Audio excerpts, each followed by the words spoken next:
Welcome, survivors, burnout community, and those just interested. It's Kelly Buboltz, trainer, author, speaker, and your burnout prevention mentor.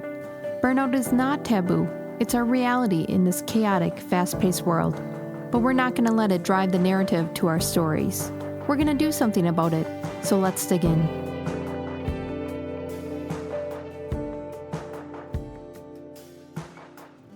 If you've been enjoying the Think Different series and the quick tips and the burnout short videos, if you find value from this meeting, I want you to share it out. I want you to share it out because change doesn't start and stop with me. Change happens because of all of you. So if you find a tool that is valuable to bring into your organization or share with a friend that was complaining over the weekend at a bonfire that you had, this is the trickle effect of change management. This is the support we can give one another in changing times. This world will continue to change. Stress has been here. Stress will always be. It's the tools that we use that we can respond with to adapt and create agile teams in such an environment. So let's dig into the workforce energy management tool of effective meetings. And when we dig into this in organizations, it gets really customized to where your organization wants to go, where you want your employees spending their time. And that all surrounds the value that you bring to your outer clients, your end users, your internal users.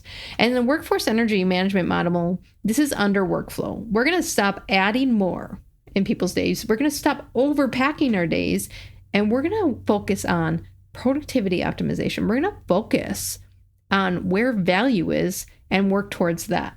Now, when you look at productivity and where a lot of time is wasted, it's pretty uniform across all industries: hospitality, corporate culture, nonprofits, manufacturing, insurance, remote versus in-person, that the number one biggest time waster is meetings. Yep. Is that resonating with you? It sure does for me. We can spend half of our work week, if not more, in meetings in which we are not producing work, in which we are adding work to our to-do list, confusing us and bogging down our focus into all this multitasking in which we're not providing a lot of value. We're just doing more. So why are we doing more without more outcome? And a good focus item to start this momentum, to start to get energy back in your teams, is cleaning up your meetings. And the interesting thing is, when I started digging into this years ago, working with just trying to get organizations back to engagements and lowering their turnover, and then switching over to burnout prevention, it was across the board that workflow was a common factor that was causing overwhelm, that was distracting workers away from actual work. And interestingly enough, as I'm digging into this, psychology today states that 30 to 50% of meetings within organizations are unproductive. That means 30 to 50% of time that your workers are spending are unproductive just based on meetings. But we can make meetings effective, and we can erase some meetings as well. But let's just do a cost breakdown. So I come from HR, double-decade HR leader here. It's hard to get budgets. It's hard to get time to focus on these things. So let's put some numbers to it. Say that we have an average of $25, maybe up to $30, mix of people in a meeting room. And half of their week on average is spent in meetings, whether it's one-on-ones, department meetings, huddles, projects, catch-ups, even client meetings. So half of their week, so about 20 hours. Over a full year time frame per employee on average, it turns out to be $15,000 of unproductive work off of their salary. So take their hourly rate, take the amount of hours that they're in meetings, times them up, and by the end of the year, you have about $15,000 of salary that you paid for that wasn't productive work on average. So take that over like a 50 people employee organization or 100 employee organization, we got some money wasted here. What's interestingly enough is when you want focus around it, you talk about money. But when you talk about impact, you talk about people. The energy heightens naturally and organically when you can get people focused on work that they're more passionate about, focused around purposeful work instead of being bogged down by meetings. So that's the organic, natural growth you're going to have in your team, is that enhanced energy and the fun you have back in your days because you get rid of these bogged down type of functions. Now, there's a couple factors that go into this, so I'm going to split it up into 2 videos. The first half, let's just break down what type of meetings we maybe should be focused on, and then you can evaluate if you need the other meetings. There's 3 type of meetings that are really effective. One is kind of that pulse meeting. That's that clock pulse meeting that we want to have to make sure that we're all on track, all moving on the same path. These are one-on-one meetings. These are ones that you don't want to reschedule often, that you really do need a pulse, otherwise things get off track. These are department meetings. These are large project meetings in which you need those checkpoints to keep the group moving forward. So those are kind of your clock pulse meetings. I would say those are about bi-weekly or monthly, depending on how fast you're moving and how much check-ins you need outside of software and other communication avenues. The other meeting that you should have is a huddle or a mission meeting. So this means things are going wrong. Hey, we got a client complaint, or this project's off track, or our supplies did not show up and we cannot move forward in the process. These are urgent and need to be dealt with right now type of meetings on a mission. So yeah, there's going to be black holes that come out, and yeah, there's going to be variables that pop out that we need to fix within our process and our systems and our training. But right now we're on a mission. Let's get this solved, and then let's get into root causes. Those are mission ones. So those are based on need. Now, everyone needs to be in line. What is a critical mission and what is maybe just a distraction? And once you get aligned there, these are pretty easy to figure out. Address the issue. It's a conflict, specific agenda, and you move on. These are normally less than 8 people, very focused around the solution, client, and employees involved. Now, there's larger meetings, which are your strategic initiatives. These are called sprint meetings. So every 90 days in traction, they call them big rock meetings where the organization is going, like, let's move the big boulder forward. How do we do that? Let's do big check-ins on our initiatives. In different project management software, they call it different names. So these are your sprint meetings. These are, we're trying to hit a mark and we're doing all these little duties in tasks and functions up until the sprint mark, where we either pass the baton to someone else or we create another sprint and we keep going forward. So these are usually quarterly. They're either done by whole staff meetings, strategic teams or leadership teams, or committees. So this could even be like safety committee meetings, DEI committee meetings. Again, they can meet more frequently, but understand the value of meeting more frequently or less frequently. If it's causing dysfunction either way, then it's probably time to adjust the frequency of it. So this is forward-moving, big boulder type of projects, sprint meetings. Now, where I think people get hung up is on the facilitation of this, because really anyone can call a meeting and anyone can distract away from the agenda. So in this video, we're going to go over what you can do as a facilitator to make sure that you stay on track for what it was intended for. So if you have a clock pulse meeting, a department meeting, a one-on-one meeting, are you speaking about the things specific to that clock pulse type meeting? Or are you getting into strategic initiatives? Are you getting into other type of black holes that are not part of this meeting?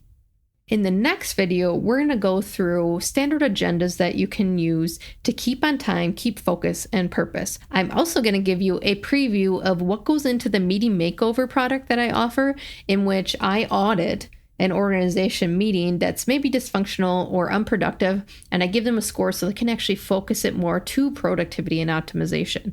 And this is done by sending me a recorded video. I audit it, send the feedback, and then meet with the team on some opportunities we can do to enhance this meeting back to productivity. But for this specific video, let's stay with productivity. Another part where we lose productivity is not just in classification of meetings and who can host them, what is the focus of this meeting, but also who's facilitating it.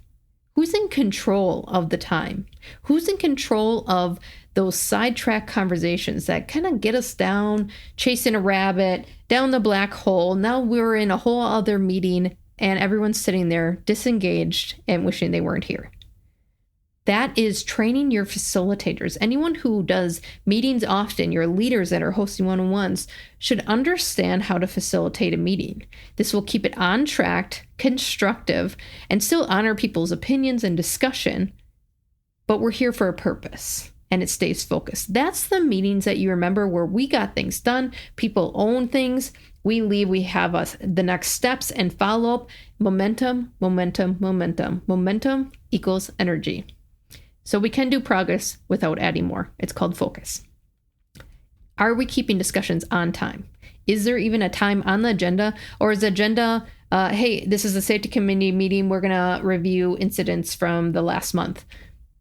Okay, but how much time are we putting for each section of that so we don't just go down to solutions without maybe keeping time for some important discussion factors or training that the team needs or other things that might be going on within the organization? So keep discussions on time.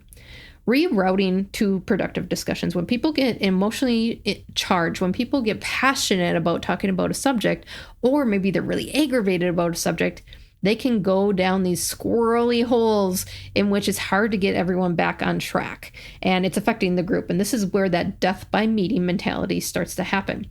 So those emotional drainer type of conversations, you need to guide effectively, which means you honor what they're saying, and then you get back on track. That's why having standard agendas and time associated with each part of that agenda is important, specific to those clock pulse bi-weekly meetings, specific to those mission-centric huddle type meetings, specific to the strategic initiative, because you can use that tool and people aren't as defensive. Hey, I see we're over on time on this subject. If we have time at the end, let's circle back. But otherwise, let's make sure that we continue that discussion outside of this meeting. Back on agenda. That's how you reroute. Managing emotional outbursts. And this is interesting because on one hand, you don't want people having emotional outbursts. But if you're watching behavior, you know what's important to them. Because they're having an outburst, it's very important to them. You're hitting those core values. So understanding people's core values going into it, you can navigate in a more delicate manner that doesn't offend someone so that they have an emotional outburst, or honor their emotional outbursts and say, hey, how can we constructively move forward on that? Again, rerouting the conversation back to the agenda. And then closing the discussion and follow up. There's a lot of meetings that I left and we got information, but like, who owns what? What are the due dates?